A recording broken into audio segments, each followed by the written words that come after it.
Y el día de hoy vamos a ver el tema el poder de la iglesia. ¿Y qué preguntas vamos a desarrollar el día de hoy? Bueno, la primera, ¿qué clase de autoridad tiene la iglesia? Y segundo, ¿cómo debe funcionar la disciplina eclesiástica al interior de la iglesia? Si consideramos el poder o influencia que tiene la iglesia en la sociedad comparada con otros estamentos como el gobierno o el sector económico, o nos dejáramos guiar por el crecimiento de la maldad en la sociedad, podríamos llegar a pensar que la iglesia está al día de hoy careciendo de poder o no teniendo ningún poder, porque las personas a veces conciben que la iglesia tiene la obligación y la responsabilidad de afectar a la sociedad, y hasta ahí está bien, pero que esa afectación de la sociedad tiene que ser tan evidente que aún afecte su política y el estilo de vida de las personas y en general. Por eso muchas personas señalan como poder de la iglesia el incursionar en estos estamentos, en el político, en decisiones de otra categoría y no solamente en lo eclesiástico. Bueno, hoy día no vamos a hablar de eso, y no vamos a hablar de ese tipo de poder que la gente tiene concebido de manera errónea y que no emerge de las escrituras. Bueno, pero nosotros debemos entender que la naturaleza del poder de la iglesia es espiritual. Y el Señor le da ese poder a la iglesia por medio del Espíritu Santo. Hechos capítulo 20, verso 28 dice, por tanto, mirad por vosotros mismos y por todo el rebaño en que el Espíritu Santo os ha puesto por obispos para apacentar la iglesia del Señor, la cual él ganó por su propia sangre. No estamos hablando de que, si hablamos de el poder que tiene la iglesia, es un poder que tiene sobre los creyentes, sobre la iglesia local. Por tanto, mirad por vosotros y por el rebaño en que el Espíritu Santo os ha puesto por obispos. Y es un poder que se le da a cierto gobierno al interior de la iglesia. Entonces, este poder se puede ejercer únicamente en el nombre del Señor al interior de la iglesia. Primera de Corintios 5:4 dice, en el nombre de nuestro Señor Jesucristo, reunidos vosotros y mi espíritu con el poder de nuestro Señor Jesucristo. Este pasaje de Primera de Corintios está hablando de decisiones que se iban a tomar importantes, y Pablo dice que él estaba con ellos, aunque no estuviera de manera física, él estaba de manera espiritual con ellos, pero sobre todo estaba el Señor Jesucristo con ellos, y el poder de Dios se manifestaría en las decisiones que ellos iban a tomar. Entonces estamos hablando de que la iglesia tiene poder, pero tiene un poder que ha sido ejercido, se tiene que ejercer solamente en el nombre de Cristo.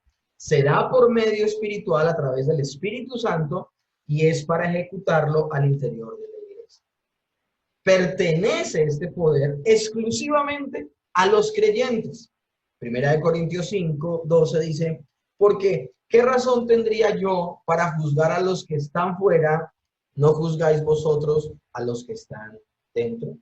Entonces acá nosotros tenemos que entender que estamos hablando de que el Señor le ha otorgado a la iglesia un poder para juzgar, para gobernar, para estar pendiente de la iglesia. ¿Quién es la iglesia? Y hay que hacer este resumen. La iglesia es el grupo de creyentes que ha exteriorizado su fe en el Señor Jesucristo y que han nacido de nuevo. Esa es la iglesia, esa es la iglesia. Y sobre esa iglesia es que está el poder de Dios. Segunda de Corintios, el capítulo 10, verso 4 dice, porque las armas de nuestra milicia no son carnales, sino poderosas en Dios para la destrucción de fortalezas. Sí hay un poder que el Señor le ha dado a la iglesia, hay un poder que el Señor le ha dado a los creyentes al interior de la iglesia, pero bueno, ¿cuál es ese poder? A mí me llama la atención que el apóstol Pablo dice, yo entre vosotros hice señales en espíritu y poder. Y muchas veces las personas piensan que esas señales de las que habla el apóstol Pablo se refieren a las sanidades y los milagros. Pero cuando el Señor le permite, inspira al apóstol, al escritor bíblico, a hablar del poder de Dios, no está hablando de eso, está hablando de otro poder. Un poder que tiene la capacidad de formar, escúchenme bien, la moral de los creyentes y se ejerce de manera espiritual. Por eso el texto que leíamos, porque las armas de nuestra milicia no son carnales, sino poderosas en Dios para la destrucción de fortalezas. Completo el texto, derribando todo argumento y toda altivez que se levanta en contra del conocimiento de Dios y llevando cautivo todo pensamiento a la obediencia en Cristo Jesús. Entonces nosotros debemos entender que Dios le ha dado un poder a la iglesia y ese poder es un poder donde la gente puede ser cuidada y puede ser alimentada, escúchenme bien, para que la regeneración que se ha causado en la vida de ellos permanezca y aún se perfeccione. Entonces podemos entender la naturaleza del poder de la iglesia comparándolo con el poder que Dios le ha dado al Estado. Eso es una comparación, no estoy diciendo que es el mismo. Romanos 13:1 dice, todos debemos someternos a las autoridades públicas, pues no hay autoridad que Dios no haya dispuesto, así que las que existen fueron establecidas por Él.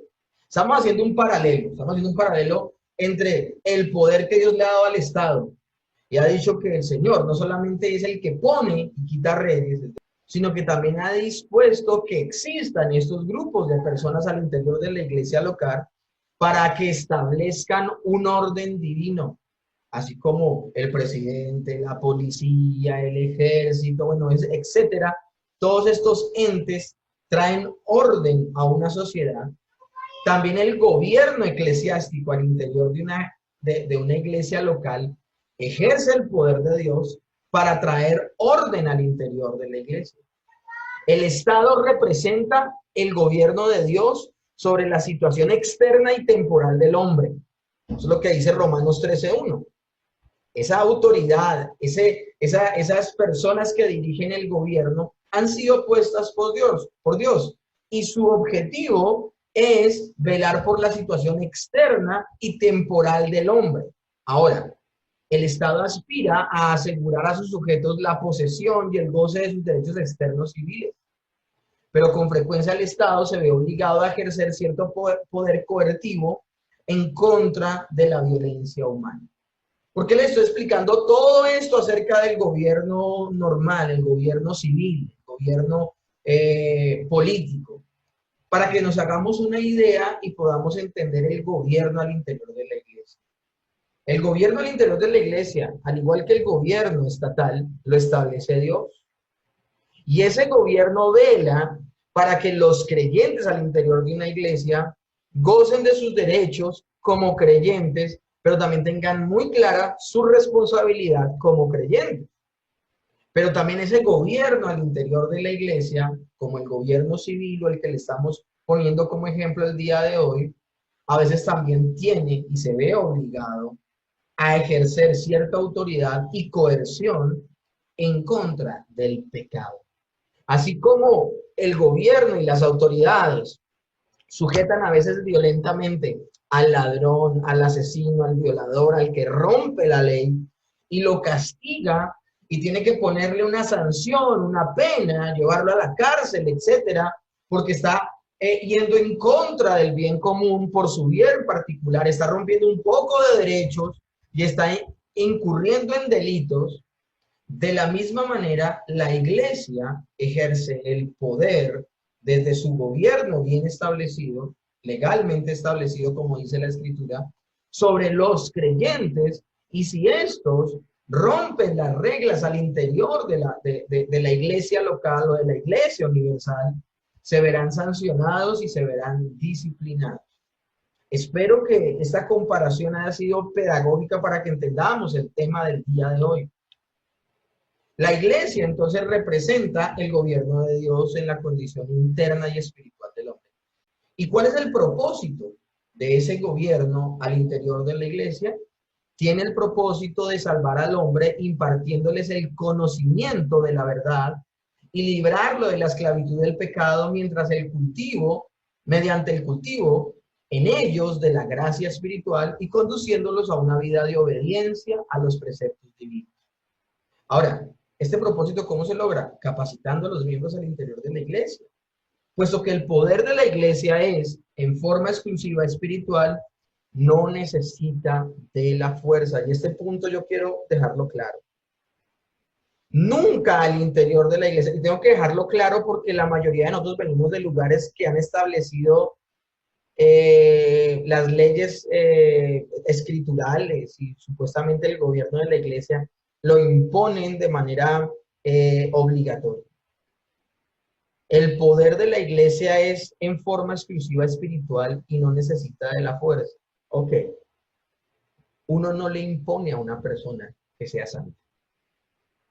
Uno no le impone a una persona que cumpla y obedezca la palabra de Dios.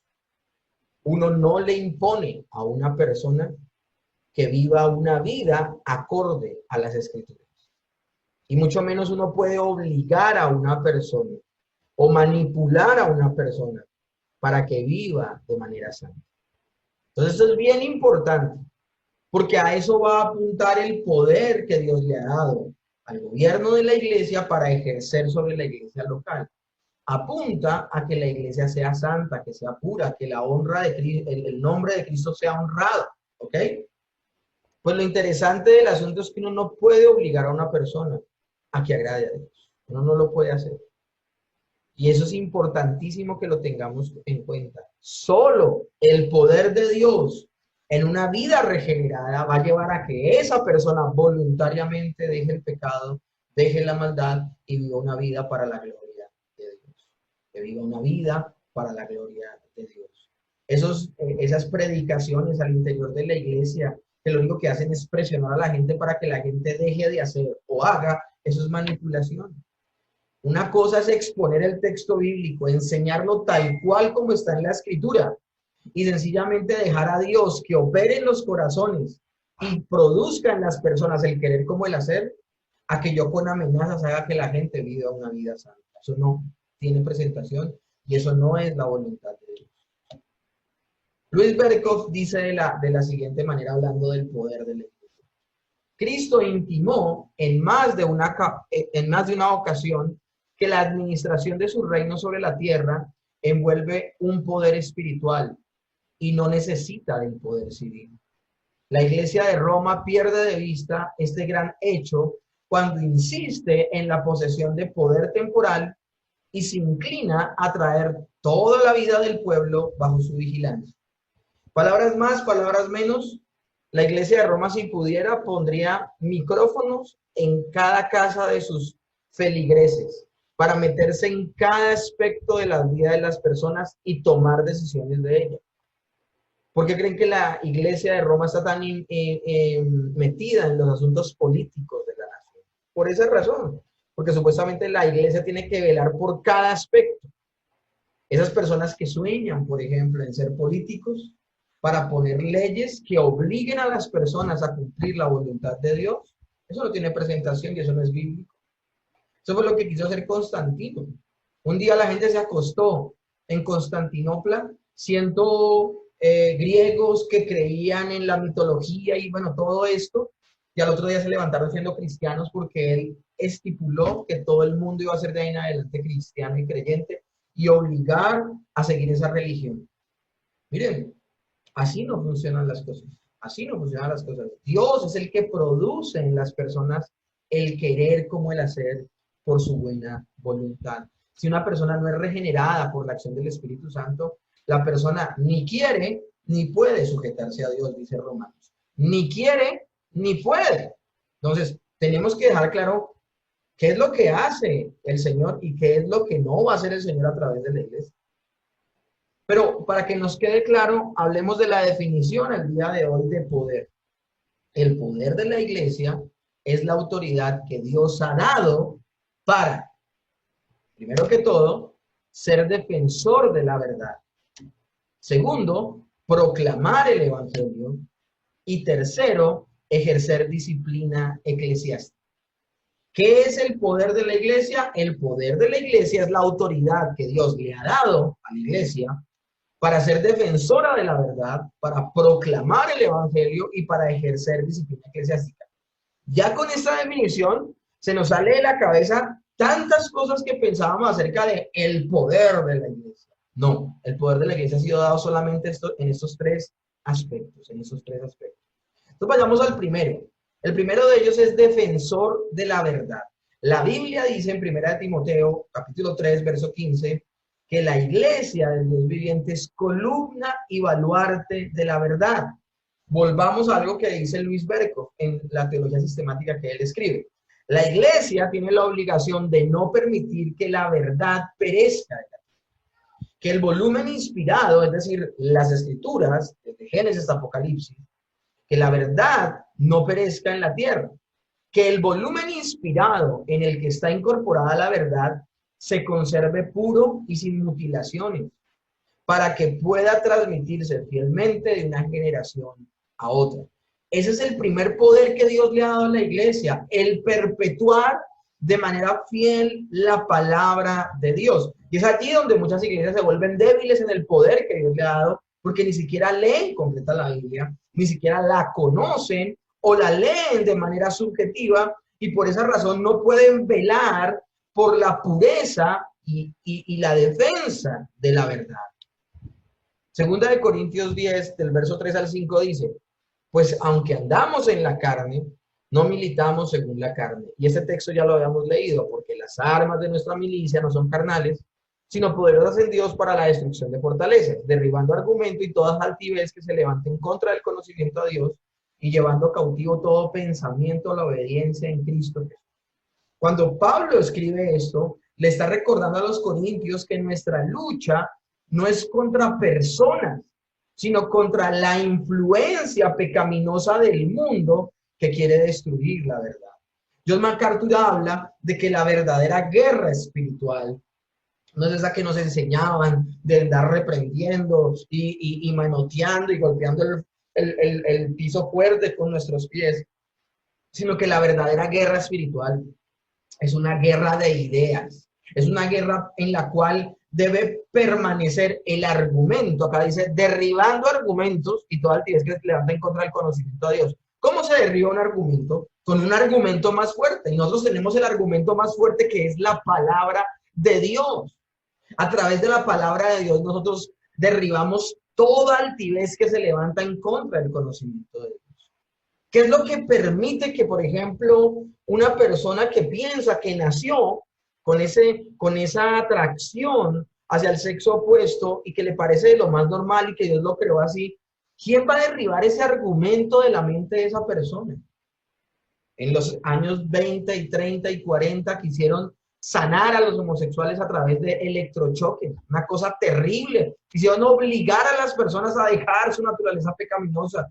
Y el único que puede cambiar la naturaleza caída de los seres humanos, y aquí no solamente me estoy limitando a los homosexuales, me refiero a los que también son inmorales, adúlteros, ladrones, homicidas, bueno, etcétera. Toda cantidad de cosas, la gente no va a cambiar sus hábitos incorrectos y pecaminosos con electrochoques. La gente va a cambiar es por el poder del Espíritu Santo en sus vidas al reconocer que su comportamiento es pecaminoso. Eso lo hace la regeneración. ¿Y la regeneración cómo viene? A través de escuchar la palabra de Dios y la acción del Espíritu Santo. No solo es a través de la acción del Espíritu Santo. El Espíritu Santo no puede actuar en una persona si esa persona no tiene conocimiento bíblico. Hay que predicarle el Evangelio, hay que hablarles de la palabra de Dios, hay que explicárselas para que ese argumento, catapultado con el poder del Espíritu Santo, derribe los argumentos errados, incorrectos, erróneos que han tenido toda su vida, declinen, caigan, ellos bajen sus brazos de creer esa situación, esas ideas, y abracen la verdad. La guerra espiritual es como una guerra por la verdad. Hablando del anciano, del pastor, del obispo, es decir, de las personas que gobiernan la iglesia, acá yo quiero recordarles, todos estos términos son sinónimos. Anciano, pastor, obispo, presbítero, también aparece en otros lugares. Está hablando del pastor de la iglesia. El apóstol Pablo dice en Tito, debe ser retenedor de la palabra fiel, tal como ha sido enseñada, para que también pueda exhortar con sana enseñanza y convencer a los que contradicen. Porque hay aún muchos contumaces, habladores de vanidades y engañadores, mayormente los de la circuncisión, a los cuales es preciso tapar la boca, que trastornan casas enteras, enseñando por ganancia deshonesta lo que no conviene. Un cuadro exacto de lo que está sucediendo al día de hoy. Gente que predica de manera tan incorrecta, tan herética, y todo buscando volverse ricos, buscando un capital, buscando o sea, tener otras motivaciones y no las de cuidar al pueblo de Dios, y por eso les enseñan mal. Nosotros entonces los pastores debemos ser personas que retienen la palabra fiel. Esa debe ser uno de las fortalezas, y lo hablábamos la semana pasada, una de las señales de una sana iglesia. Porque tenemos que enseñarle a toda la congregación la correcta interpretación de las escrituras. Y segundo, a exponer las personas que enseñan lo incorrecto. Alguien me decía, pero está bien que tú digas con nombre las personas que enseñan mal. No está mal hacerlo. Mis hermanos, el apóstol Pablo hablaba de Alejandro, de Himeneo y Fileto, o sea, habla de personas en particular que empezaban a enseñar mal y él las señala. Yo como aconsejo a las personas qué predicadores ver y qué predicadores evitar si no digo con nombre propio. Y yo no voy a meterme a decir, no, es que a mí no me da paz fulano de tal porque es que siento un pálpito. No, miren, yo les hablaba aquí abiertamente de Cash Luna. Les he hablado de mucha gente acá, de este hombre de Miami, Maldonado. Les he hablado aún de Dante Gebel, o sea, cómo ha disuelto el evangelio. Todas estas personas lastimosamente no enseñan la escritura, y no es que yo tenga un presentimiento o un discernimiento de espíritus, para nada. Sencillamente veo lo que predican, lo comparo con la escritura y está errado. Algunos son muy superficiales y otros son completamente heréticos. Y eso no enriquece a las personas, y puedo darles un consejo a las personas, decirles, mira, no escuches esto, no veas aquello. Hay gente que le encanta, predicadores superficiales que no enseñan para nada y vuelven subjetiva la enseñanza de la palabra y todo lo alegorizan. Aún esas personas es peligroso escucharlas porque no te edifican y no enseñan verdaderamente la palabra de Dios, y lo que sí están haciendo es confundirte con lo que verdaderamente interpreta la palabra de Dios. Entonces nosotros debemos velar porque la palabra se enseñe de la manera verdadera y pura. Primera de Timoteo 3:15 lo dice, que somos columna y baluarte de la verdad. Promover el estudio teológico es capacitar a la iglesia y a sus futuros ministros a defender la verdad. Miren, este seminario es un seminario que de alguna manera es punta de lanza. ¿Por qué? Porque se acostumbró al interior de la iglesia a pensarse que solamente estudian teología los que se van a dedicar de tiempo completo, que se van a dedicar al pastorado. ¿Cuántas personas están inscritas a este seminario que son amas de casa, que son estudiantes, que no tienen el mínimo deseo de dedicarse a lo eclesiástico, pero se están preparando teológicamente? ¿Por qué? Porque todas las personas al interior de la iglesia deben conocer su fe, todas. R.C. Sproul tenía un libro que se llamaba Todos somos teólogos, y yo creo en eso. Todas las personas, sin importar que se vayan a dedicar al ministerio o no, deben conocer su fe para poderla defender. Tú haces parte de una iglesia local, haces parte de la iglesia universal, debes conocer tu fe para poderla defender. Ahora, se le ha dado también poder a la iglesia no solamente para velar por la verdad, sino para también tener autoridad para proclamar el evangelio de Cristo. Eso se conoce en Mateo 16:19 como las llaves del reino. El Señor le dice al apóstol Pablo, y a ti daré las llaves del reino de los cielos.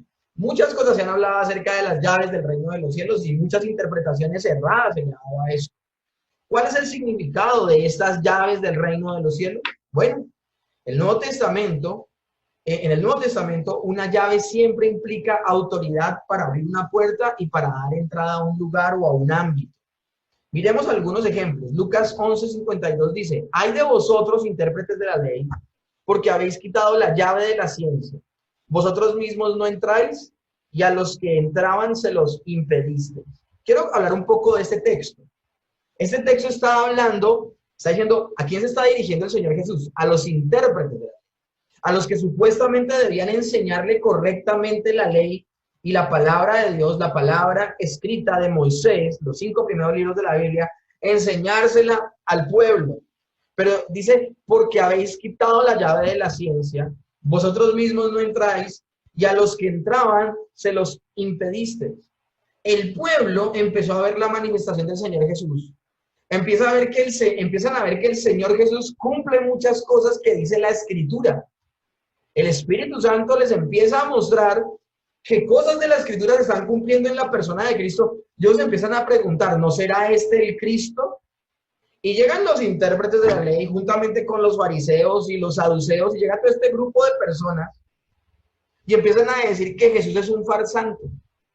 Si ellos eran los estudiosos de la Escritura, eran los primeros que debieron haber señalado a Jesús como el Cristo, ver la evidencia. Pero no, dice, quitaste la llave de la ciencia. Ellos eran los que tenían que decir, en Cristo se cumplió la Escritura. Y en lugar de eso señalaban a Cristo como un farsante.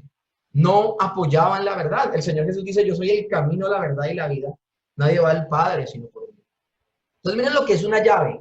La llave representa el abrirle una puerta a las personas para que conozcan el Evangelio, para que conozcan la verdad. Apocalipsis 1:18 habla algo similar. Dice, y tengo las llaves de la muerte y de la, ya en otro contexto, hablando de una puerta para dar entrada a un lugar. Bueno, las llaves del reino de los cielos es la autoridad de predicar el Evangelio de Cristo y así abrir la puerta del reino de los cielos y permitir que la gente entre. Aquí en el pasaje que estamos leyendo, Mateo 16:19, y a ti daré las llaves del reino de los cielos, se está refiriendo precisamente a eso. Se está refiriendo a las llaves del reino, que es la autoridad para predicar el Evangelio de Cristo y así abrir la puerta del reino de los cielos y permitir que la gente entre. Mateo 16, ¿Jesús a quién se lo está diciendo? Se lo está diciendo al apóstol Pedro. ¿Quién fue el primero en usar esa llave? Pues fue el apóstol Pedro cuando predicó en Pentecostés. Por eso se dice que a él se le da la llave del reino de los cielos, porque fue el precursor de predicar el Evangelio y llevar a las personas a la salvación y a la fe en Cristo Jesús. Hechos 2:41. Así que los que recibieron su palabra fueron bautizados y se añadieron aquel día como 3,000 personas. El día que predicó el apóstol Pablo hubo 3,000 conversiones efectivas. Una cosa maravillosa. Ese solo día se convirtió más gente que aún la que se convirtió en todo el ministerio del Señor Jesucristo en los 3 años que el Señor Jesús estuvo caminando por esta tierra. Ahora, el mismo Señor Jesús lo había dicho en Juan capítulo 12, verso 14, creo, si no estoy mal, donde él dice, cosas iguales y mayores que las que yo he hecho, ustedes harán, porque yo voy al Padre. Hablando de la gente impactada con el poder del Evangelio. De hecho, estamos hablando hoy de la clase de el poder de la iglesia. Bueno, tenemos que empezar a manejar estas palabras y estas denominaciones para que nosotros podamos entender a qué se refiere. El apóstol Pablo, hablando del Evangelio, dice que es poder de Dios para salvación.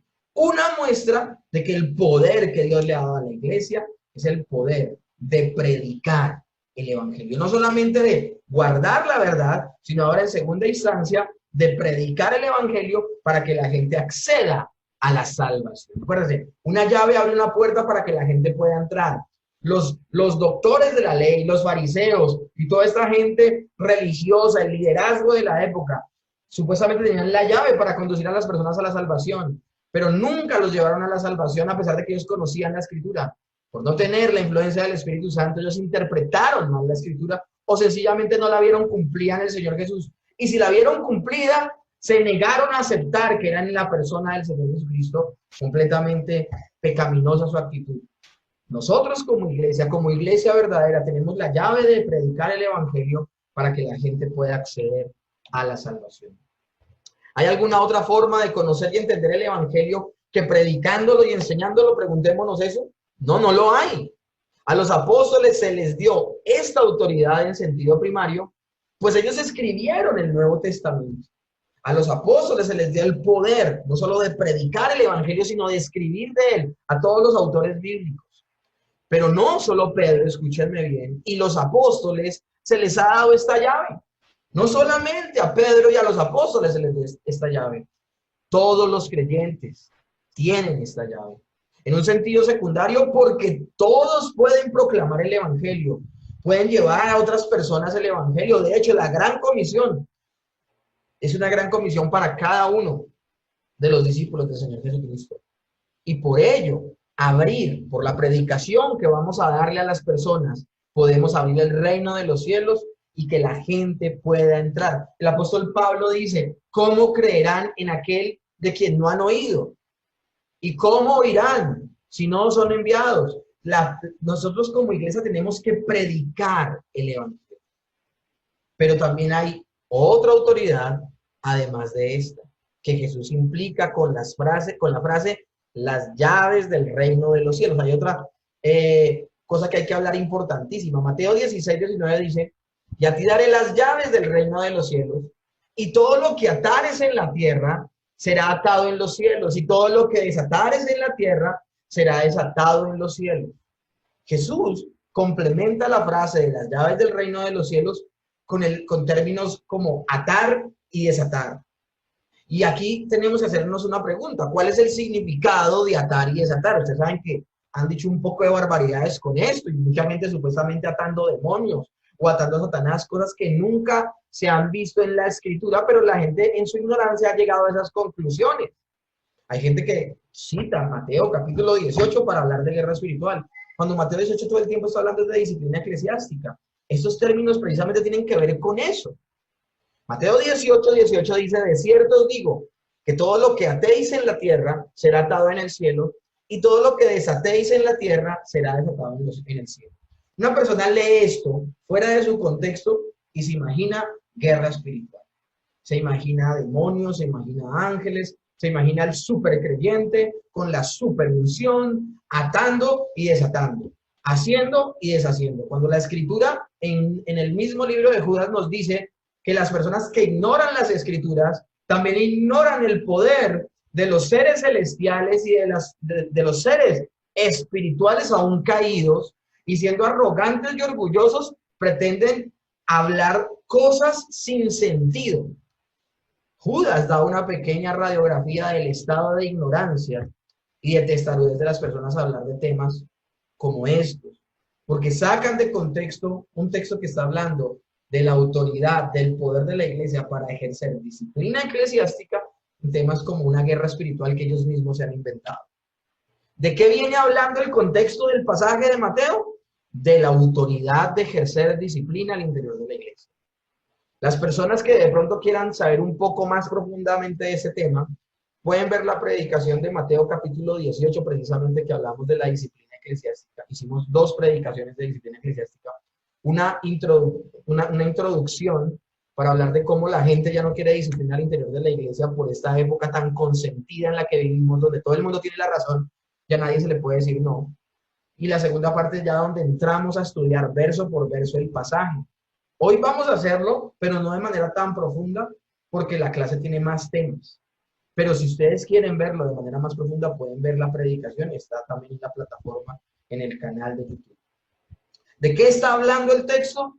Mateo capítulo 18, de ejercer disciplina al interior de la iglesia.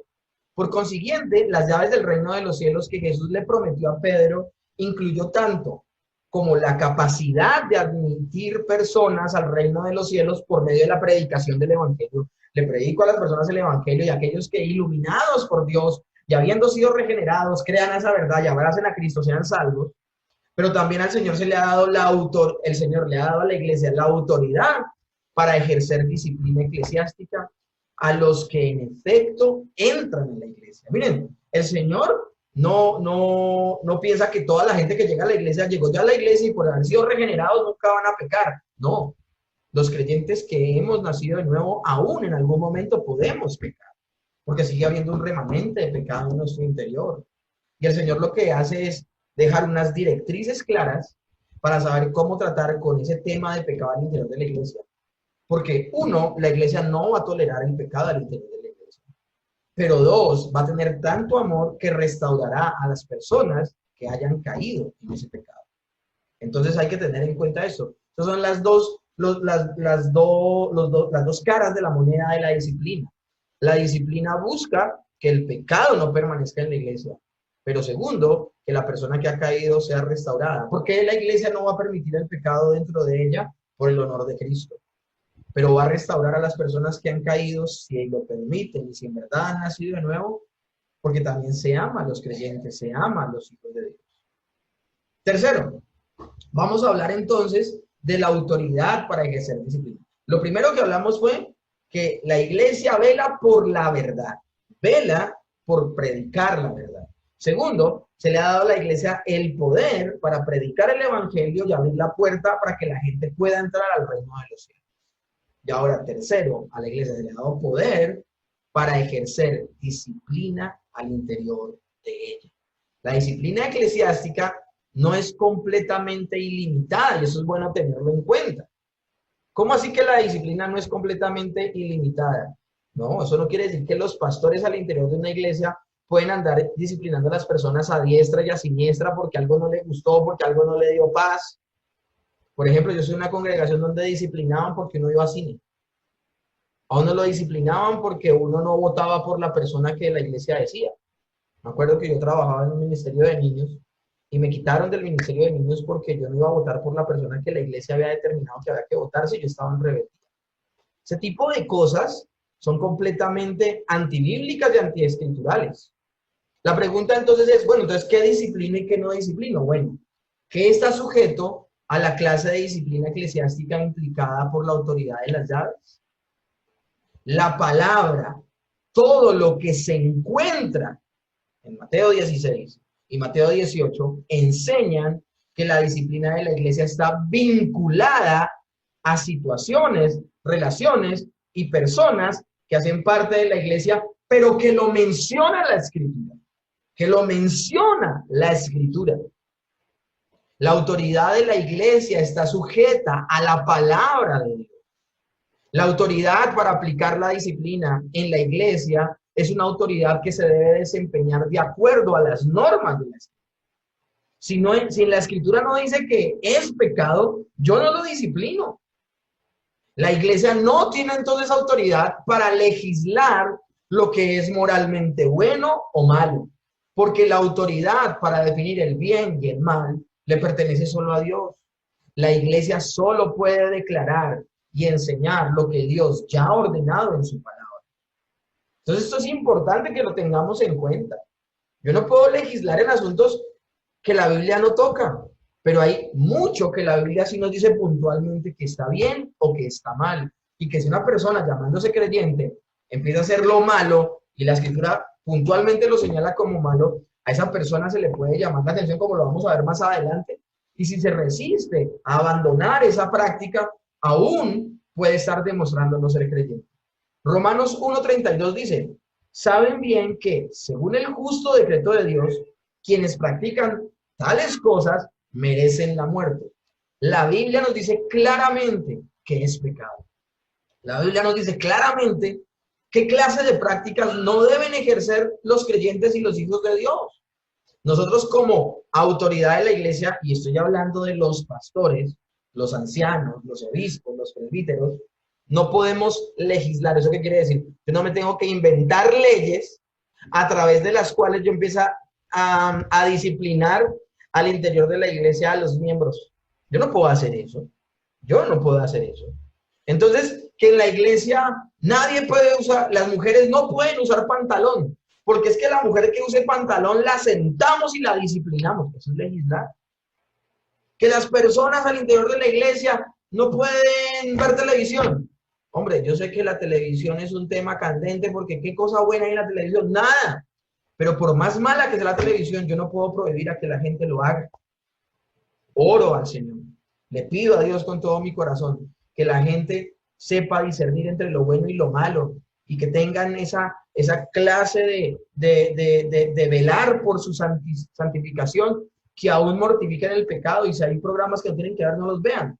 Pero yo no me puedo parar en el púlpito y empezar a crear leyes que en la Biblia no están.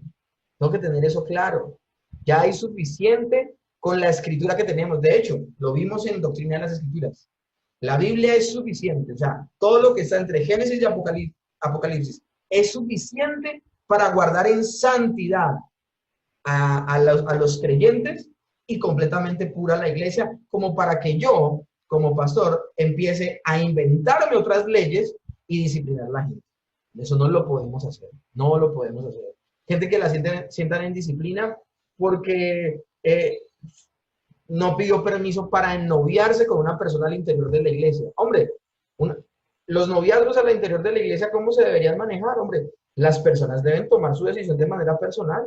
Sencillamente lo informan a la iglesia para que ese noviazgo sea un noviazgo de testimonio y que apunte a matrimonio, no que la gente juegue a los novios sin ninguna responsabilidad. Entonces, el creyente debería informar a la iglesia que está en un proceso de noviazgo y apuntando a casarse. Y va a ser una bendición. Si hay testimonio en la pareja, se les casará. ¿Por qué la iglesia, por qué los ancianos debemos saber esto?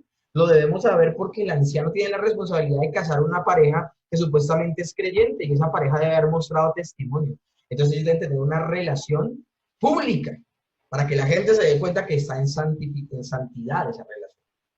Pero de ahí a que yo mire y yo diga, no estoy de acuerdo que sea con esa niña, no estoy de acuerdo que sea con ese niño y estar yo de casamentero, como lo hacen en muchas congregaciones, donde aún hay pastores que no casan a las personas porque no están de acuerdo que sea con esa niña, y es que no está hablando de una incrédula, no está hablando de una pagana, no está hablando de un incircunciso, está hablando de dos creyentes que se congregan cada 8 días, pero es que hay una bolita que le sube y le baja al pastor y él no tiene paz para casarnos. Entonces, esto no es así, yo no puedo empezar a legislar.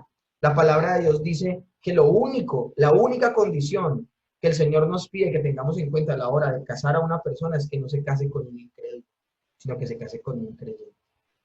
Ahora, tenemos que tener cuidado. Esto es solo un ejemplo, obviamente, solo es un ejemplo. Yo sé que ustedes vienen de congregaciones donde los disciplinaban por una u otra razón. Hay que tener cuidado con eso, hay que tener cuidado. La misma palabra de Dios está completa, es perfecta, es suficiente.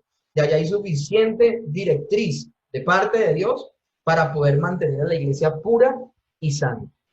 Y la misma palabra nos enseñará qué cosas practican los no creyentes, los paganos, los que no han nacido de nuevo, y que está completamente prohibido que lo practiquen los creyentes al interior de ellos. Ahora, la iglesia no tiene autoridad para perdonar pecados. La Biblia es clara en que eso puede ser hecho solo por Dios mismo. Eso de la confesión, por eso la fotico que está allí. Nosotros no perdonamos pecados. El único que perdona pecados es Dios. Marcos 2:7 dice, ¿por qué habla este así? Blasfemias, dice. ¿Quién puede perdonar pecados sino solo Dios? En ese pasaje, los que hablan, los fariseos que hablan cuando el Señor le dice al paralítico, tus pecados te son perdonados. Ellos están diciendo una verdad, están diciendo la verdad de que solo Dios puede perdonar pecados. Y como ellos veían a Jesús como un mero hombre, pues ellos no veían que un mero hombre tuviera poder para perdonar pecados. Podemos ver esa riqueza en el pasaje. Ahora, terrible es la declaración, porque ellos tienen enfrente al Hijo de Dios, al Dios hecho hombre, que sí tiene autoridad para perdonar pecados, y lo desconocen y aún ponen en tela de juicio lo que él está haciendo. Una cosa terrible, un desafortunado episodio. Y primera de Juan 1:9 dice, si confesamos nuestros pecados, Él es fiel y justo para perdonar nuestros pecados y limpiarnos de toda maldad. ¿El apóstol Juan de quién está hablando? ¿Del cura? No, está hablando de Dios. Dios es el que es fiel y justo para perdonar nuestros pecados y limpiarnos de toda maldad. Y Juan 20:23 dice, a quienes remitiereis los pecados les son remitidos, y a quienes se los retuviereis les son retenidos. Bueno, entonces este pasaje ¿a qué se refiere? Este pasaje se está refiriendo a perdonar pecados.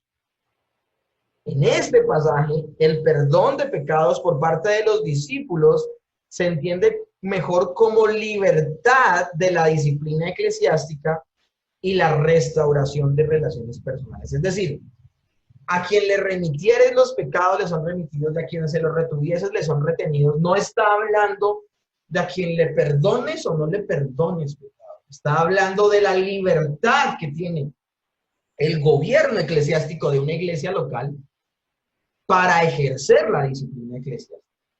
Se dirán, bueno, ¿y eso cuál es la diferencia? Eso es lo que vamos a explicar. Esto en un sentido similar a la palabra, eso de remitir o retener. Remitieres los pecados o retuvieres los pecados, está hablando de remitieres, soltarlos, y retenerlos, atarlos, desatarlos. Esto en un sentido similar a lo que dice Mateo 16:19 de atar y desatar. Miren cómo empezamos ya entonces a hilar el tema. Está hablando de que el Señor le está dando autoridad al gobierno de la iglesia local, como se lo dio a los apóstoles, para atar y desatar pecados, para remitir o retener pecados. Todo es bien interesante. Bueno, la autoridad para aplicar la disciplina en la iglesia es una autoridad que se debe desempeñar de acuerdo a las normas de las escrituras. Los ministros de Dios no son reyesuelos que ejercen ellos mismos reglas y normas y toda la gente se sujeta a las reglas y a las normas que ellos mismos se inventaron. No, los pastores, los presbíteros, los obispos, los ancianos de una iglesia solo pueden ejercer la autoridad de lo que está escrito, de lo que está escrito. Entonces, la disciplina eclesiástica, acorde a las escrituras, está respaldada desde el cielo. Y acá yo quiero hacer un paréntesis. Yo lo hablaba la semana pasada y la antepasada cuando hablábamos de las marcas de una iglesia, hablaba de que una marca de una iglesia verdadera es que aplica la disciplina eclesiástica. Y hablaba de cómo hay muchas iglesias que no son tan puras porque o no aplican para nada la disciplina eclesiástica o la aplican completamente incorrecta. Y ambas situaciones son nocivas para la iglesia porque una iglesia que no aplica la disciplina eclesiástica no vela porque la iglesia sea pura.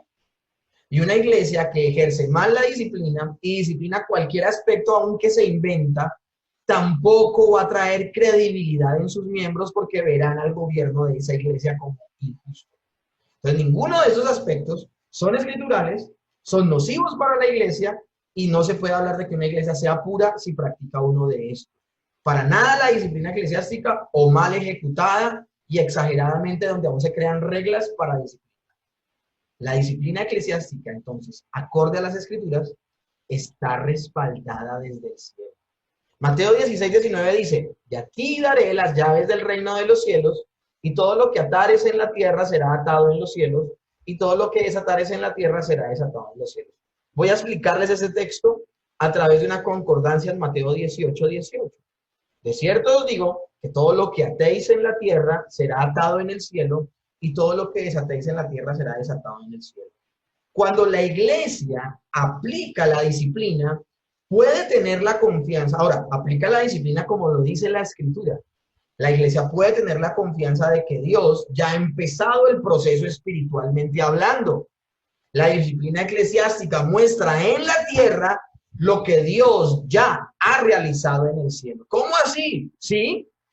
Nosotros somos los que ejecutamos la disciplina en nombre de Dios. Nosotros estamos haciendo la obra de Dios cuando disciplinamos a una persona en pecado al interior de la iglesia.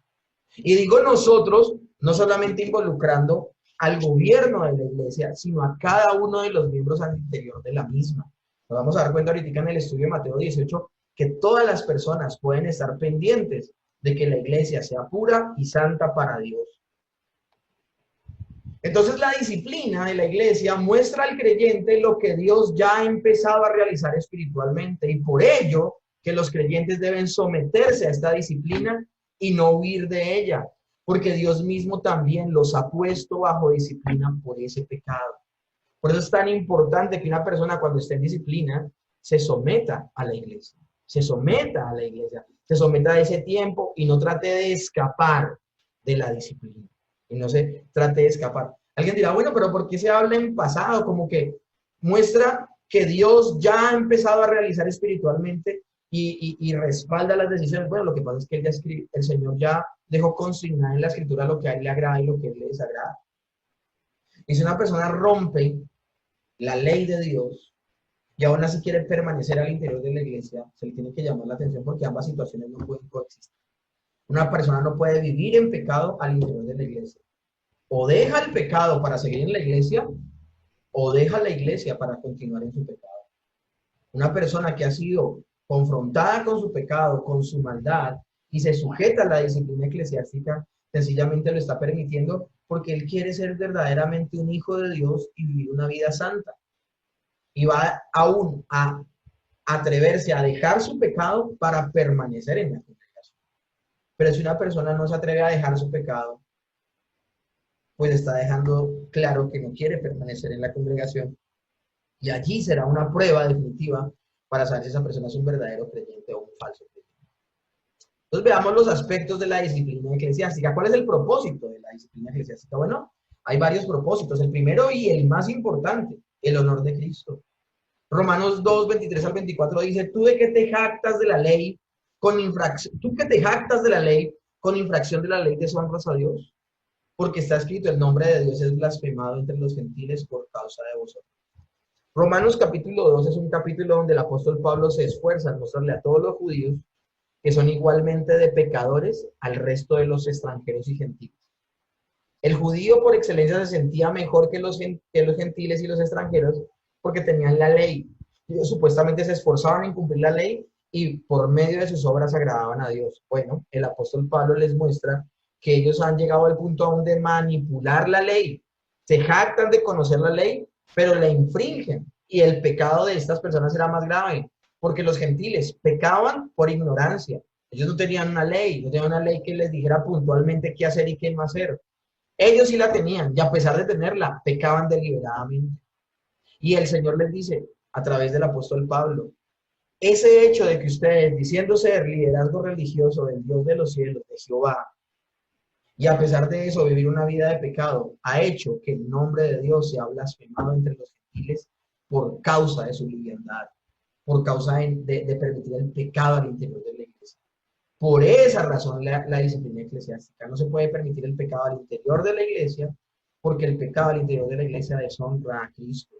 Las personas de afuera van a ver que una persona dice ser una cosa pero hace otra, y se burlarán de Dios y se burlarán de la iglesia. El honor de Cristo. Todos los hombres, debemos tener claro que todos los hombres pecamos en este peregrinaje, en esta vida terrenal. Aún los creyentes que han nacido de nuevo.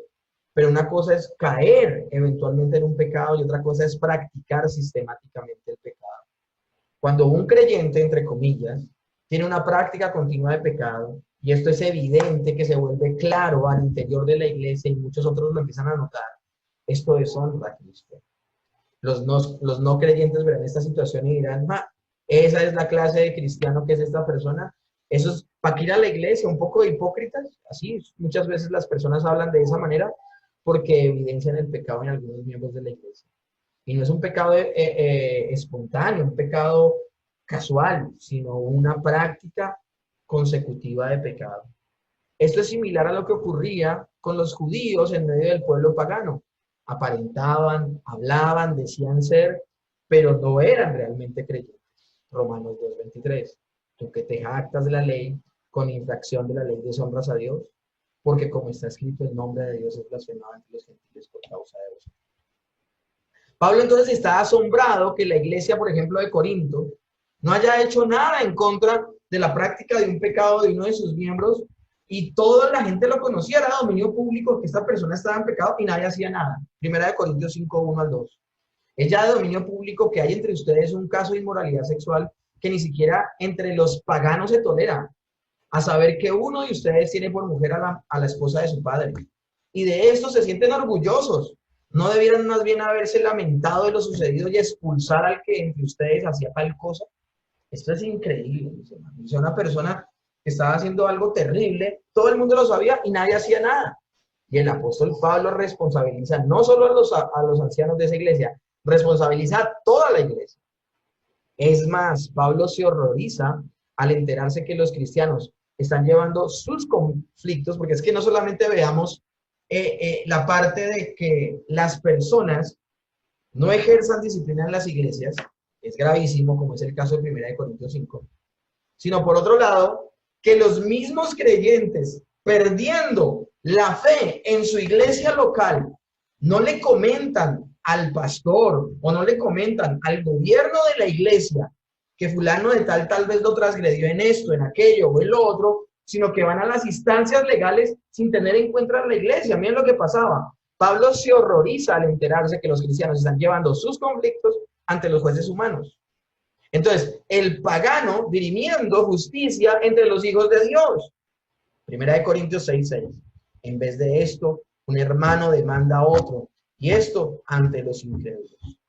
Pero pastor, es que yo le presté una plata y nunca me la devolvió. Bueno, y le comentaste al pastor, le comentaste a las personas al interior de la iglesia, para que las personas al interior de la iglesia le llamen la atención al hermano y le digan que pague. y que tiene que hacer lo que tiene que hacer. No, es que yo no lo hice, sino de una vez fui. Bueno, es bueno tener en cuenta la iglesia. Es bueno que nosotros, miren, con esas pequeñas acciones, como por ejemplo, de no ver el pecado de una persona como grave al interior de la iglesia, o como ver a los ancianos de una iglesia como objeto decorativo y nunca tenerlos en cuenta para nada. Por ejemplo, al interior de una pareja, de un matrimonio, el esposo, ambos creyentes supuestamente, y el esposo le pega a la esposa, y la esposa nunca comenta esta clase de cosas en la iglesia. O sea, cuando hablo de comentarlas en la iglesia, hablo de los ancianos de la iglesia, porque estas son cosas tan terribles, esta ropa sucia, uno lo que menos quiere es exponerla a todo el mundo.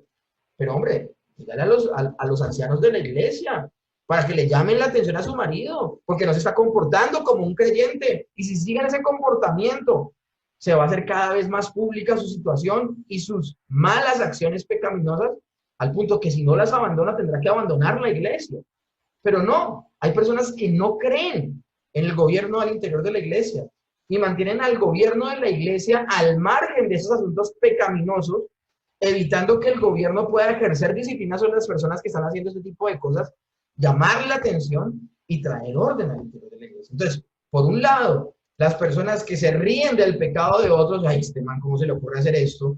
Es terrible esa situación, como también la falta de confianza en las autoridades de la iglesia local para poder traer restauración a los hermanos al interior de la iglesia, y al no tenerlos en cuenta, al mantenerlos al margen, pasar por alto, a veces las personas van hasta las comisarías de familia y hablan esos casos allá y nunca los comentan en la iglesia, cuando esos pecados están afectando gravemente al interior de la iglesia.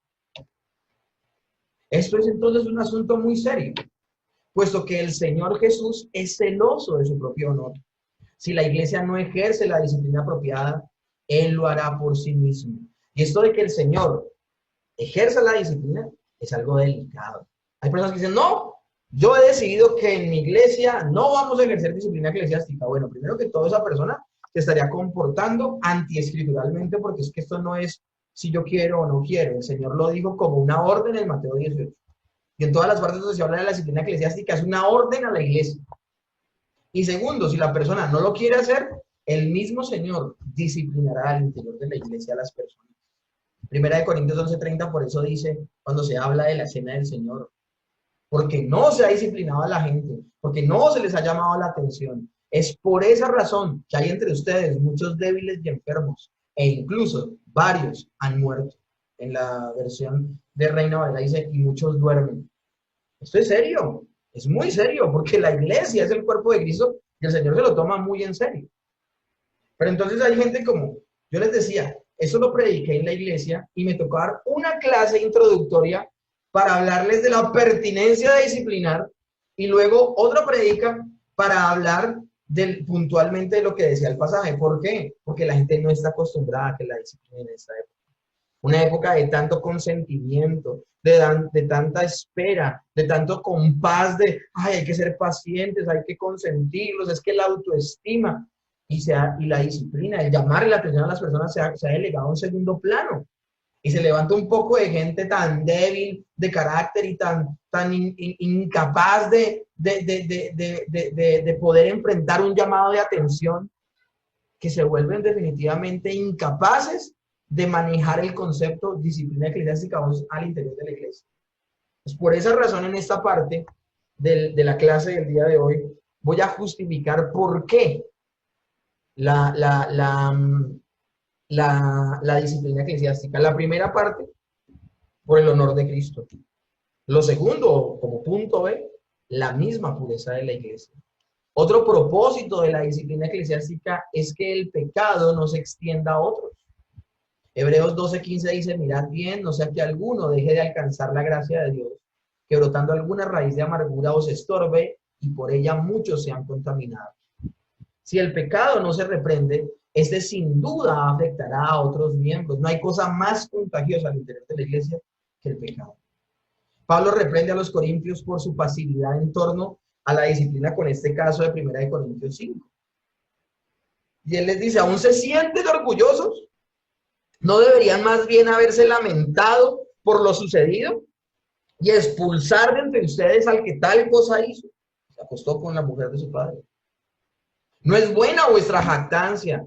¿No sabéis que un poco de levadura leuda toda la masa? Limpiaos pues de la vieja levadura, para que seáis nueva masa, sin levadura como sois, porque nuestra Pascua, que es Cristo, ya fue sacrificada por nosotros. La situación en Corintio era delicada, y para que el pecado no afectara a toda la iglesia, tenían que tomar cartas en el asunto. Lo mismo pasa el día de hoy. Si no se disciplina al interior de la iglesia los actos pecaminosos, los efectos del pecado se esparcen a muchas otras personas, sepan el asunto o no. Entonces, en el caso puntual de Primera de Corintios, verían que la iglesia presta poca atención a los actos pecaminosos.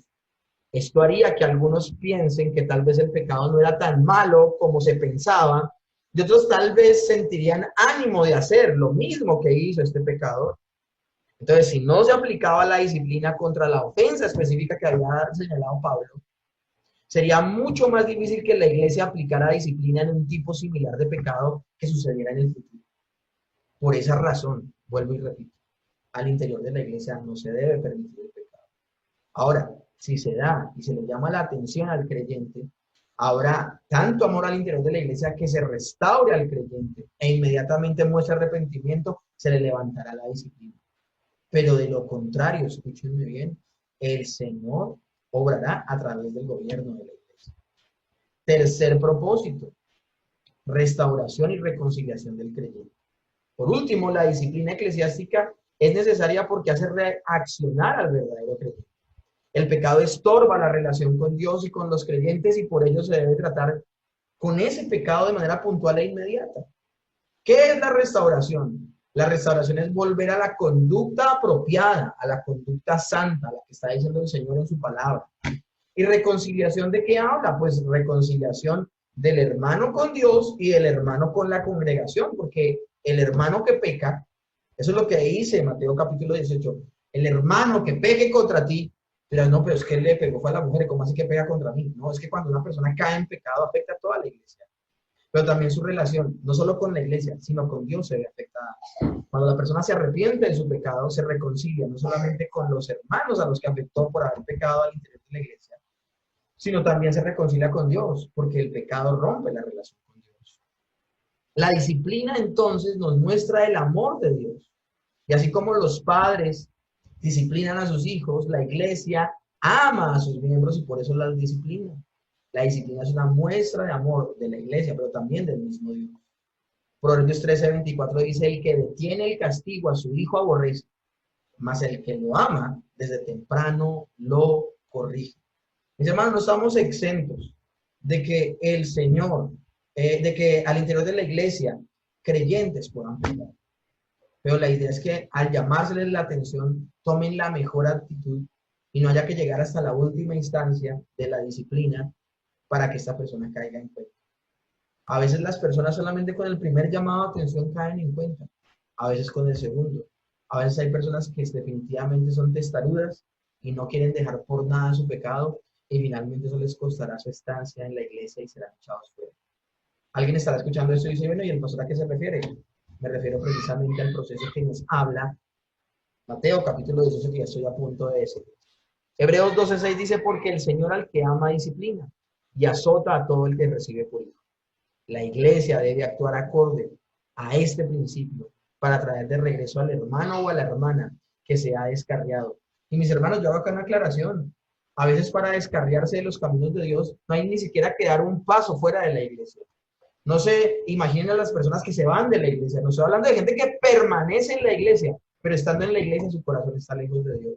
Entonces, la iglesia debe actuar acorde a este principio de que el Señor disciplina y azota a todo el que tiene por hijo para traer al hermano o a la hermana de regreso al Señor. Tal vez, y a veces, muchas veces, un regreso no geográfico, sino del corazón, restableciendo a la persona en la comunión correcta y rescatándolo de los patrones destructivos de la vida. Si los miembros de la iglesia participaran activamente en amonestar a un hermano cuando se vea la primera evidencia clara de pecado, muy poca disciplina eclesial formaría parte de nuestra actividad diaria en la iglesia, pues el verdadero creyente reaccionaría y regresaría al camino de la comunión solamente con el llamado de atención de un hermano en la fe.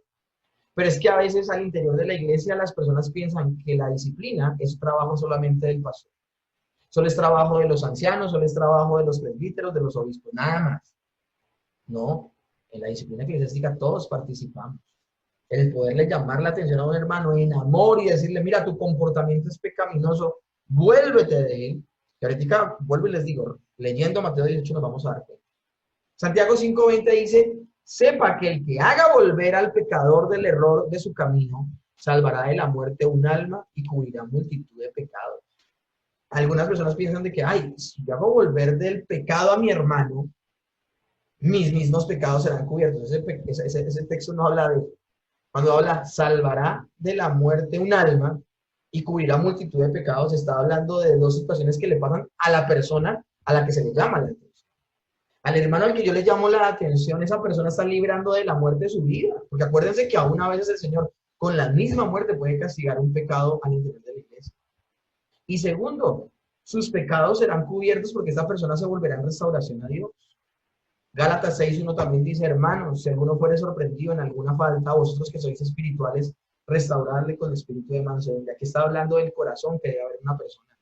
No siendo déspotas, no siendo personas orgullosas y altivas, y que era de esperar que usted cayera en eso, no. En amor, en mansedumbre, en paciencia, entendiendo que aún nosotros somos débiles y podemos caer en ese mismo error y teniendo compasión.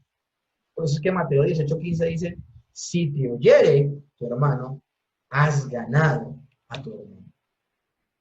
La Confesión de Westminster dice lo siguiente, las censuras de la iglesia son necesarias. Cuando hablamos de las censuras son los llamados de atención, cuando una persona le censura a otro su actitud pecaminosa. Las censuras de la iglesia son necesarias para restaurar y recuperar a los hermanos que ofenden, para impedir que otros cometan ofensas similares, para purgar esa levadura que pudiera infectar a toda la masa, para vindicar el honor de Cristo y la santa profesión del Evangelio, y para prevenir la ira de Dios que pudiera con justicia caer sobre la iglesia si tolera que su pacto y el sello del mismo sean profanados por ofensores notorios y obstinados. La Confesión de Westminster apoya totalmente la disciplina. Ahora la pregunta del millón, ¿por cuáles pecados se debe entonces ejercer disciplina? Nos has dicho que el pastor, el presbítero, el gobierno de la iglesia no se puede inventar pecados para sancionarlos. Bueno, ¿qué pecado entonces debo disciplinar? Este asunto es muy importante. En el aspecto preventivo es necesario juzgar y reprender toda clase de pecados, es decir, desde el púlpito se debe predicar abiertamente sobre el pecado y puntualmente de los pecados que habla la Biblia, sean estos personales, individuales, colectivos, internos, externos o de toda índole. La predicación de la palabra y la santa ley de Dios es como una disciplina sobre todo pecado. El hecho de que se predique cada 8 días la palabra de Dios de manera escritural correcta hace que la gente se piense 2 veces pecar. Eso es en el aspecto general. El Señor puede exhortar a las personas. Hay personas que van a abandonar su pecado, se convirtieron y de pronto recayeron en un pecado. Y ni siquiera van a esperar a que el otro creyente les llame la atención para abandonarlo, sino que al ser confrontados con un sermón lo dejarán y lo abandonarán para siempre. Porque la misma predicación de la palabra disciplina a la iglesia y le llama la atención. Pero en el aspecto, y esto es entendiendo que el término disciplina tiene 2 aspectos. La disciplina tiene algo que se llama instrucción y otra cosa que se llama corrección. 2 partes. La Biblia habla en Salmo 23, tu vara y tu callado me infundirán aliento. Porque el callado era la parte redonda de la vara pastoral, de la vara pastoril. Y con esa parte redonda, el pastor le enseñaba a la oveja por qué camino ir. Era la instrucción. Pero si ya de un tiempo de estar recorriendo eso, donde ella ya ha tenido que memorizar el camino, se sigue desviando, ya el pastor no va a usar el callado, sino va a usar la parte recta de la vara, que se llama la vara precisamente, y la va a disciplinar. Tu vara y tu callado me infundirán aliento.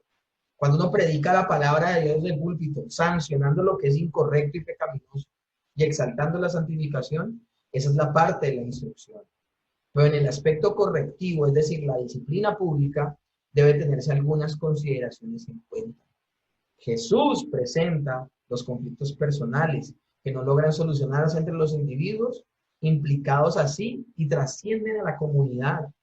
En Mateo 18, del 15 al 17, nuestro Señor Jesucristo presentará entonces conflictos personales que no lograron solucionarse entre los individuos implicados y así trascienden a la comunidad. Miren eso tan interesante.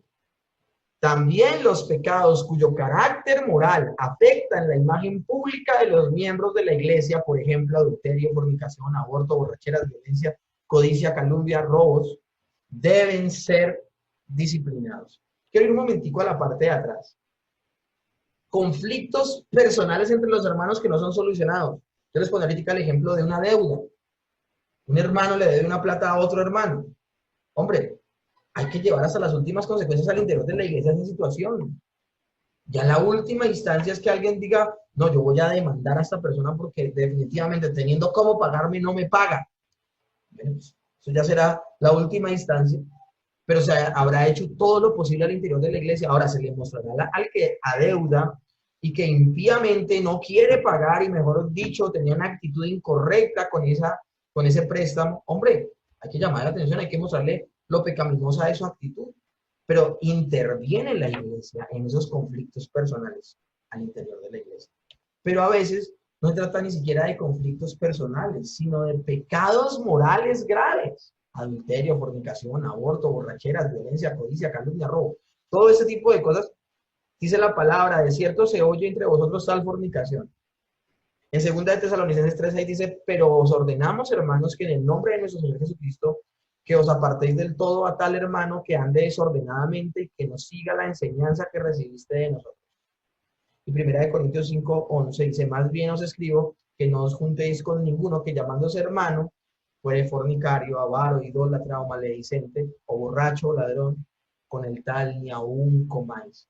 ¿Cuál es la última instancia de una persona que persevera en un comportamiento pecaminoso y no lo quiere abandonar en ninguna manera? Debe abandonar la iglesia. Debe abandonar la iglesia. Por último, los errores doctrinales o desviaciones heréticas que algunos miembros puedan confesar. Romanos 16, Gálatas 1 y Tito 3 habla de causas de personas que teniendo una desviación de la doctrina y aún enseñanzas heréticas, los llevaron, como no renunciaron a esas enseñanzas y a esas prácticas, esas personas deben abandonar la iglesia. El mismo apóstol Pablo le dice a los Gálatas, estoy maravillado de que tan pronto os hayáis alejado del que os llamó a Cristo.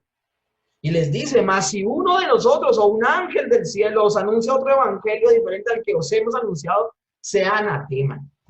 Estamos viendo 3 momentos donde se puede ejercer disciplina. ¿En cuáles pecados? Diferencias personales entre miembros, donde muestran su debilidad de carácter y pecaminosidad, donde hay conflictos entre los miembros, hay que entrar a disciplinar. Segundo, por actos morales reprochables para un creyente. Y tercero, desviaciones doctrinales heréticas. Esto es muy importante. En esos 3 casos hay que disciplinar. Y bueno, finalmente, ¿cómo se debe disciplinar al interior de la iglesia?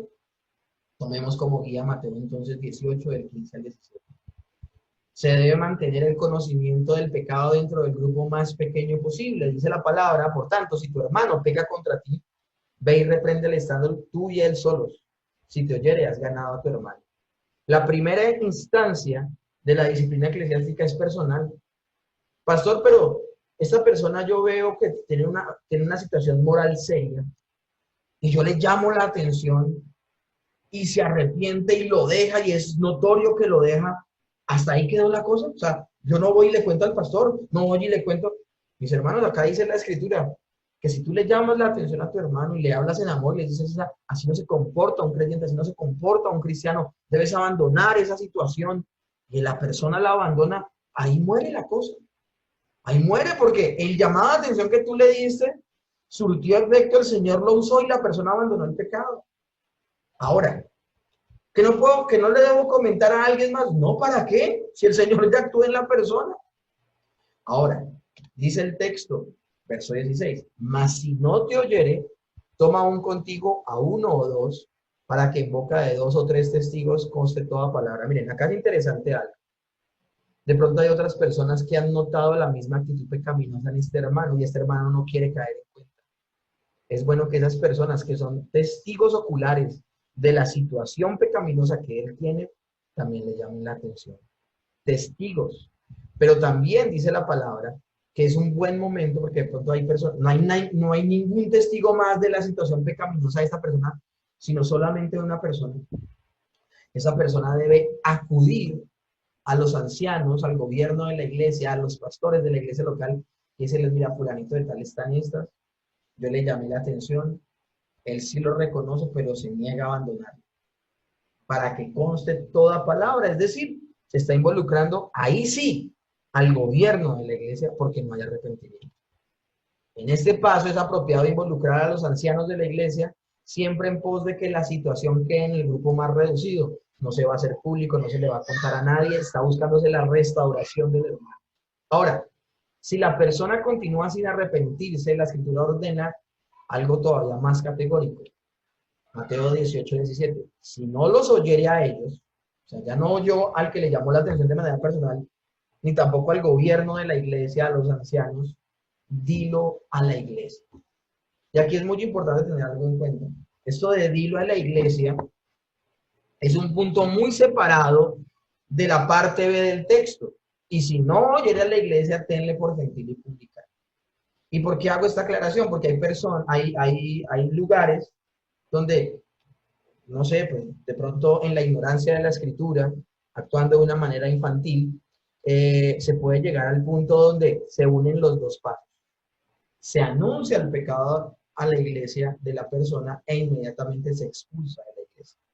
Pero así no es. El texto dice, si no oyere al que le llamó la atención de manera personal y no oye a los ancianos de la iglesia, dilo a la iglesia. Es decir, la iglesia debe saber el pecado en el que está cayendo este hermano. Y debe haber un tiempo prudente para que la iglesia se acerque al hermano y lo reconvenga y le diga, mira, tu comportamiento no es correcto, debes abandonarlo, estás lesionando a la iglesia, por favor reacciona. Un tiempo prudente. Y ahí sí el verso B dice, y si no oyere a la iglesia, tenle por gentil y publicano. Hay que dar un tiempo, un compás de espera, donde la misma iglesia se acerque a este hermano y lo reconvenga de su pecado. Si el hombre es testarudo y nos quiere, el hombre, la mujer, la persona en particular, se niega a abandonar su pecado, en ese momento es donde, si no oye a la iglesia, ya no oyó al hermano en particular, no oyó a los ancianos de la iglesia y no está oyendo a la iglesia en bloque, bueno, ¿qué hace en la iglesia? No te estás comportando como un creyente, sino como un pagano. O abandonas el pecado para permanecer en la iglesia, o permaneces en tu pecado, pero abandonas la iglesia. Vuelvo y te repito, o abandonas el pecado para permanecer en la iglesia, o te vas de la iglesia permaneciendo en tu pecado. Hay verdaderos creyentes que han llegado a esta instancia, ¿saben?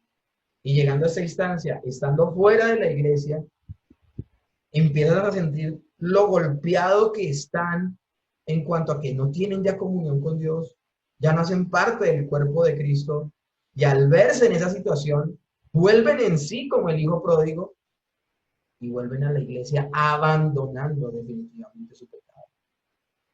Hay otras personas que definitivamente al irse seguirán perseverando en su pecado, demostrando tal vez que no fueron verdaderos creyentes.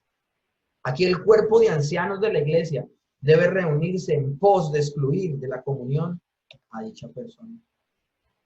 Estas decisiones de la iglesia serán apoyadas por Jesús, dice el verso 19 y 20. Otra vez os digo que si dos de vosotros se pusieren de acuerdo en la tierra acerca de cualquier cosa que pidieren, les será hecho por mi Padre que está en los cielos, porque donde están dos o tres congregados en mi nombre, allí yo estoy en medio de ellos. Este pasaje no habla de reuniones de intercesión o de llegar temprano a la iglesia a llorar, porque donde están dos o tres congregados en mi nombre, allí estoy yo en medio de ellos. Bueno, entonces cuando una persona sola ora en su lugar secreto, ¿en medio de él no está el Señor?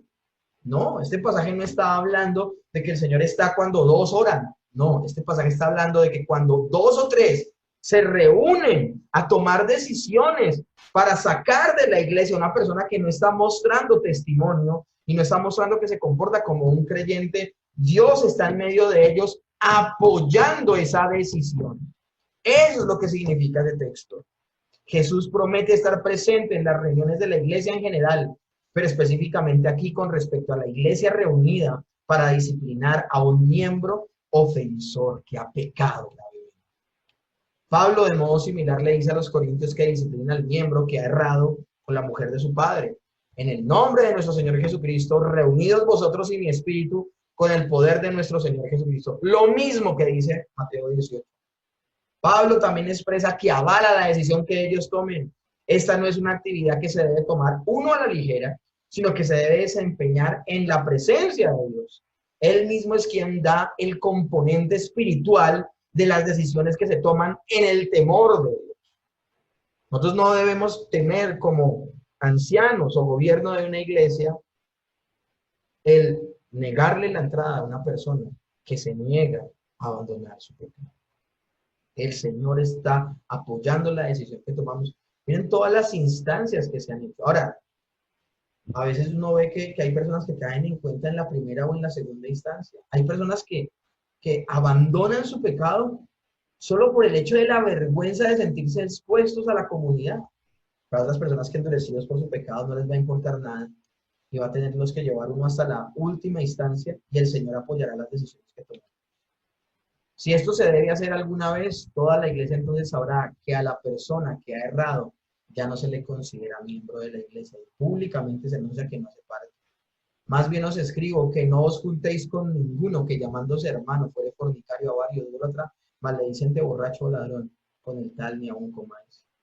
Permitir a un impío estar en la congregación es crear la oportunidad de hacer daño a los hermanos, ya que llegue el atroz momento, escuchen bien esto, de que esa persona en pecado tome la cena del Señor y exprese algo totalmente falso, que está unido a Cristo. No hay cosa más abominable que una persona que supuestamente se cree unida a Cristo cuando no lo está y tome así indignamente la cena del Señor. Hay otros pasajes en el Nuevo Testamento que hablan de evitar tener compañerismo con el excomulgado, segunda de Tesalonicenses 3, segunda de Tesalonicenses también 3, el verso 14 y 15. Esas instrucciones evidentemente son para prevenir que la iglesia dé a otros la impresión que aprueban la desobediencia de la persona que está en pecado. Finalmente, la disciplina para los dirigentes de la iglesia. Esta pregunta la hicieron hace 8 días. Primera de Timoteo 5, 19 al 21. No admitas ninguna acusación contra un anciano a no ser que ésta esté respaldada por 2 o 3 testigos. A los que pecan, o sea, que persisten en pecar, repréndeles en público para que sirvan de escarmiento. Te insto delante de Dios, de Cristo Jesús y de los santos ángeles a que sigas estas instrucciones sin dejarte llevar de prejuicios ni favoritismo. En este pasaje Pablo da directivas específicas en torno a la disciplina a los dirigentes de la iglesia. Bien, la disciplina también debe efectuarse sobre las autoridades de la iglesia. Cuando hablaba de que el pastor no es un reyesuelo, el reyesuelo disciplina a todo el mundo, pero nadie lo disciplina a él. Miren, el pastor es un miembro más de la iglesia. Y él también, si vive una vida de práctica de pecado, debe ser disciplinado. Pablo aquí da una advertencia especial para proteger a los ancianos de ataques individuales. Cuando dice que no se le puede acusar una sola persona a un pastor, eso puede ser que una persona tiene entre ojos al pastor y la puede entonces acusar. No. Tienen que haber 3 testigos, 2, 3 testigos, que puedan de verdad decir que el pastor está cayendo en una actitud pecaminosa. La acción respecto a algunas ofensas, en este caso, deben exigir la evidencia de 2 y hasta 3 testigos. Lo debe reprender entonces en público. Y esto se debe a que el mal ejemplo de la conducta equivocada por parte de un anciano de la iglesia muy probablemente tendrá efectos negativos ampliamente extendidos en otras personas y en otras vidas. Entonces, esto aumentará la confianza de la iglesia en que las personas que tomaron la determinación de disciplinar al pastor están actuando en integridad y temor de Dios. Ahora, hace una aclaración el texto, dice, sin dejarte llevar de prejuicios ni favoritismos. Esto es una advertencia de Pablo a Timoteo, porque muy posiblemente Timoteo era amigo de algunas personas que eran ancianos en la iglesia de Éfeso. Y eso no debe servir de catapulta para taparle el pecado al amigo. Un pésimo testimonio de esto es la iglesia de Roma con los pederastas. Personas, los curas estos que han violado un poco de niños y les tapan su pecado a como de lugar. Terrible. Eso no puede suceder al interior de la iglesia. Al anciano, pastor u obispo se le trata en diferente manera y no como en Mateo 18. ¿Por qué? Es necesario que el obispo sea irreprensible.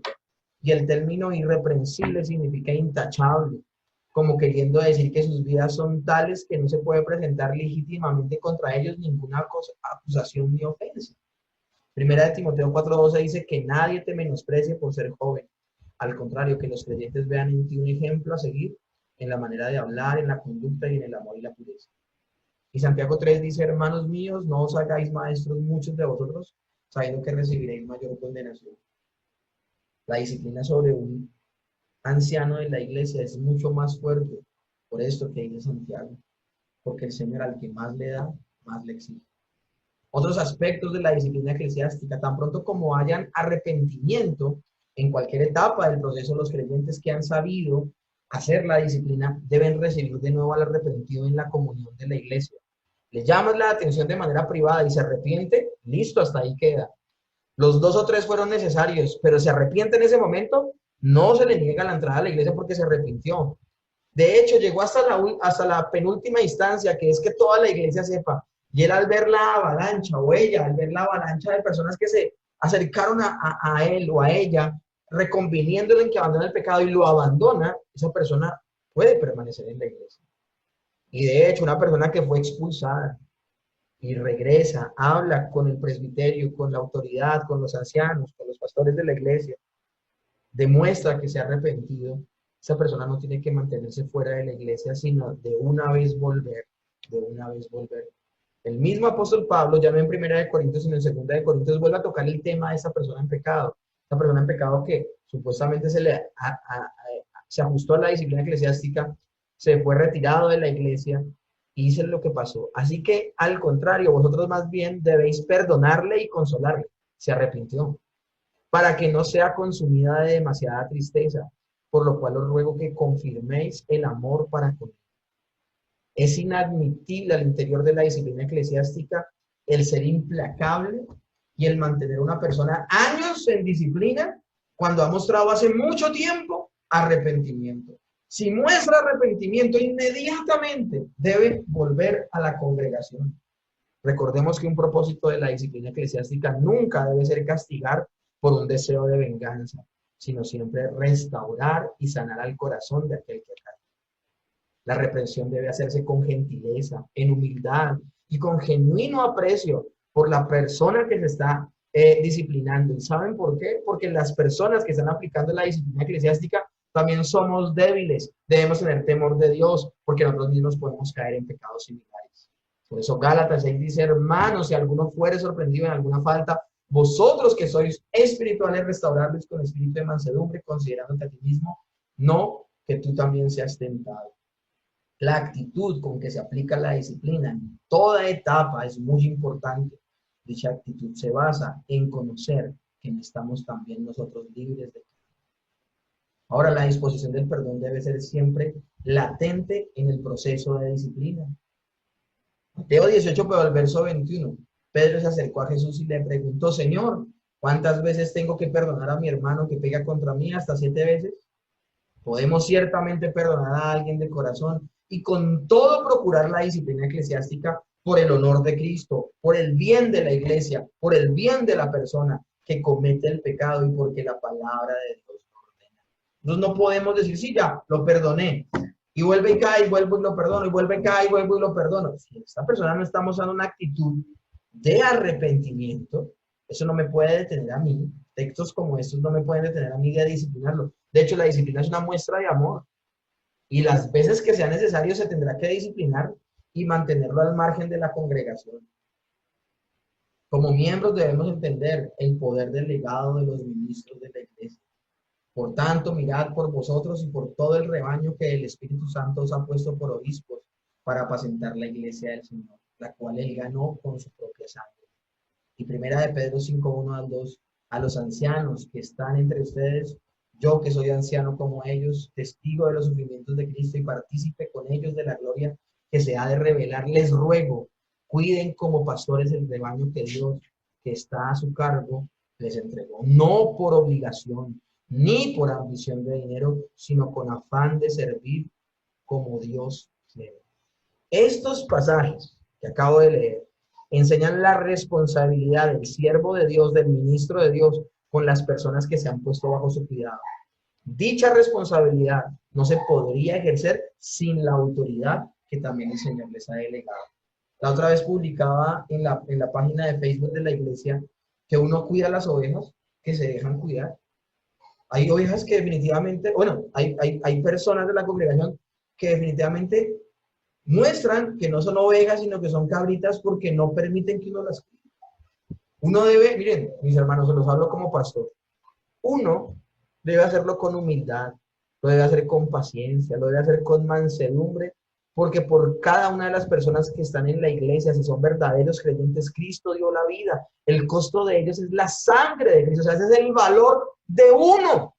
Por eso Mateo 18 también habla de la parábola de la oveja perdida y habla del valor que tiene uno. El Señor ama a ese uno que recuperó más que a las 99. No que ame más a ese que a las 99, sino que el Señor se goza en la restauración y en el perdón de ese uno.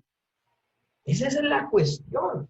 Entonces nosotros, los pastores, debemos tener todas estas características y cuidar entendiendo lo precioso que es cada miembro de la iglesia. Pero también no podemos detener el hecho de que habrá que disciplinarlos en algún momento como muestra de amor y que ojalá las personas en ese momento demuestren ser ovejas y se dejen guiar y se sujeten. Hebreos 13:17 dice: obedecer a vuestros pastores y sujetados a ellos, porque ellos velan por vuestras almas como quienes han de dar cuentas, para que lo hagan con alegría y no quejándose, porque esto es provechoso. Así como se le dice al pastor la responsabilidad que tiene de pastorear correctamente el pueblo, también a las ovejas se les dice la responsabilidad que tienen de sujetarse. Primera Tesalonicenses 5:12-13: hermanos, les pedimos que sean considerados con los que trabajan arduamente entre ustedes y los guían con amonestación en el Señor. Ténganles en alta estima, llámenlos por el trabajo que hacen, vivan en paz unos con otros. Finalizo la clase del día de hoy con la estructura del gobierno de la iglesia. Solamente es esta diapositiva y terminamos. Jesús es la cabeza de la iglesia. Saquémonos de nuestra mente y nuestro corazón términos como: es que el pastor es cabeza de ministerio. Para nada. Los pastores no somos cabeza de nada en la iglesia. La única cabeza al interior de la iglesia es Cristo. Alguien dice: no, pero es que nosotros somos el cabeza en medio de la relación de nuestra esposa y el esposo. Sí, pues que eso es el matrimonio. Yo estoy hablando de la iglesia, esto es eclesiología, no antropología. Y en eclesiología, la única cabeza de la iglesia es Cristo. Está vitalmente interesado en su bienestar.